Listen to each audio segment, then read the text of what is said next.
જય શ્રી કૃષ્ણ, જય માતાજી. કેમ છો બધા? મજામાં? તો સ્વાગત છે તમારું આજના નવા વિડીયોમાં. અને અત્યારે છોકરીયામાં 4 થઈ ગયા છે. 4 વાગે મળવાનો વ્લોગ ચાલુ કરી દીધો છે. હમણાં જો કે મારા વ્લોગ બહુ ઓછા આવે છે, કેમ કે વ્લોગ ઉતારવાનો ટાઈમ જ નથી મળતો એમ, એટલે બહુ ઓછા વ્લોગ આવે છે.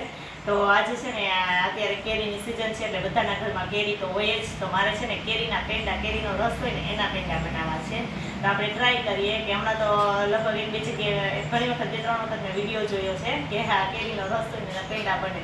તો કાલે હું પણ એક વખત ઘરે ટ્રાય કરું કે આ રસ છે ને એના પેંડા આપણે કેવી રીતે બને એમ. તો આપણે પહેલી ટ્રાય છે અને આગળ બનાવીએ તમને બતાવીએ કે આ રસના પેંડા છે ને કેવી રીતે બને. તો આપણે આ જો કેરી છે એને છાલ ઉતારી અને પહેલાં તો આપણે એને રસ કાઢવા, આ 2 જ કેરી લીધી છે, 2 કેરીનો આપણે રસ કાઢી લઈએ. એટલે આને કટકી કરીને આપણે મિક્સરમાં ક્રશ કરી નાખીએ, એટલે સરસ એકદમ ઘાટો રસ બની જાય. પછી આપણે આગળ પેંડા બનાવવાની પ્રોસેસ કરીએ. તો આપણે જો રસ જે આપણે કાઢ્યો હતો એ કડાઈમાં નાખી દીધો છે અને હવે આપણે એને થોડીક વાર હલાવીએ કે 5 મિનિટ એમ.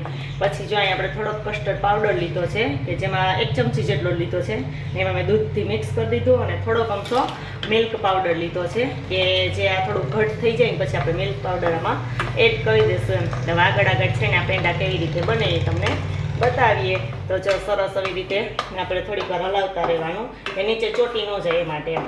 તો થોડીક વાર આપણે હલાવીએ અને 5 મિનિટ, અને પછી છે ને આપણે કસ્ટર્ડ પાવડર નાખી દઈએ અને ત્યારબાદ છેલ્લે એન્ડમાં છે ને મિલ્ક પાવડર એમાં એડ કરવાનો છે. તો જો આપણું મિશ્રણ છે ને થોડુંક જો આમાં કડાઈમાં ચોંટવા માંડ્યું, એવું ઘાટું થઈ ગયું, એટલે આપણે કસ્ટર્ડ પાવડર જો મેં થોડોક તો નાખી દીધો અને બાકી હતો એ બધો આમાં એડ કરી દો અને આપણે થોડીક વાર હજી હલાવતા રહીએ અને આને થોડીક વાર મિક્સ કરી 2 મિનિટ, અને પછી આપણે છે ને મિલ્ક પાવડર એમાં એડ કરશું. તો જો હવે છે ને આપણે સરસ ઘટ થઈ ગયું ને, એટલે મિલ્ક પાવડર છે ને એટલો જ લીધો હતો કે 2-3 ચમચી જેટલો, એ પણ આપણે આમાં એડ કરી દઈએ અને પછી હજી થોડીક વાર હલાવીએ. અને જો કેળી છે ને ગળી જ હોય, એટલે એવું લાગે કે મોરું લાગે છે તો આપણે થોડીક દળેલી ખાંડ નાખવાની, નહીંતર આપણે ખાંડ ન નાખીએ તો પણ હાલે.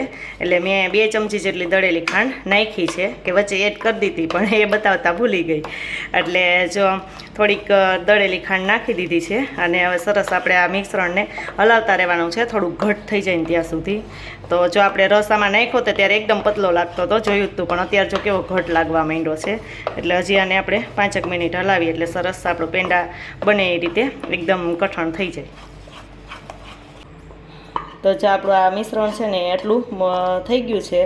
અને હવે મેં એક ડીશ છે ને એમાં ઘી લગાવી અને ડીશમાં જો આને થોડીક વાર લઈ અને ઠંડુ થઈ જાય ને એટલે આ સરસ કઠણ થઈ જાય, પછી આપણે એના પેંડા છે ને એ વારી લઈએ. એટલે થોડીક વાર આને આપણે ઠંડુ થવા દઈએ. જે આપણા પેંડાનું છે ને મિશ્રણ સરસ મજાનું બનીને મિક્સ થઈ ગયું છે, અને એમાં આપણે ઝીણું ટોપરાનું ખમણ નાખ્યું છે ઉપરથી. ને અમારા બેન જો સ્કૂલેથી આવી ગયા છે. કા બેન? બેન આવીને બેસી ગયા છે કે મમ્મી કેવાક બનાવે છે પેંડા, કે કેવાક મમ્મી કીધે થાય છે એમ. કા?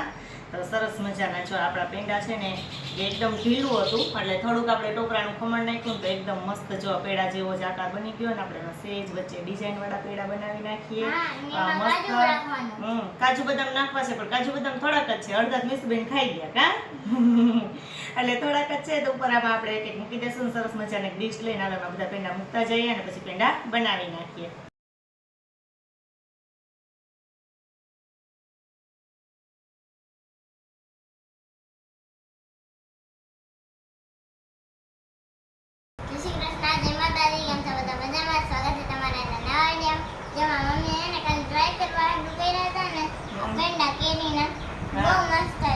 મસ્ત જો આપણા પેંડા બનીને તૈયાર થઈ ગયા છે, કે કેરીના રસમાંથી પેંડા આપણે બનાવ્યા છે. જો ટ્રાય કરી હતી પહેલી ટ્રાય, એટલે એટલાક જ બનાવ્યા છે કે પહેલી ટ્રાય હતી ને એટલે કેવા થાય છે એમ.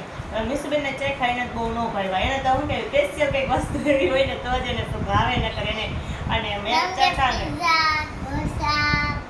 ગળી વસ્તુ એને ઓછી ભાવે છે. જો પીઝા ને ઢોસા ને બર્ગર ને જા પૈસા મેંદાડા ખાઈએ, બીજું શું હોય. કા? તો હા, એને પૈસા દો એટલે આગળ લઈ આવે છે.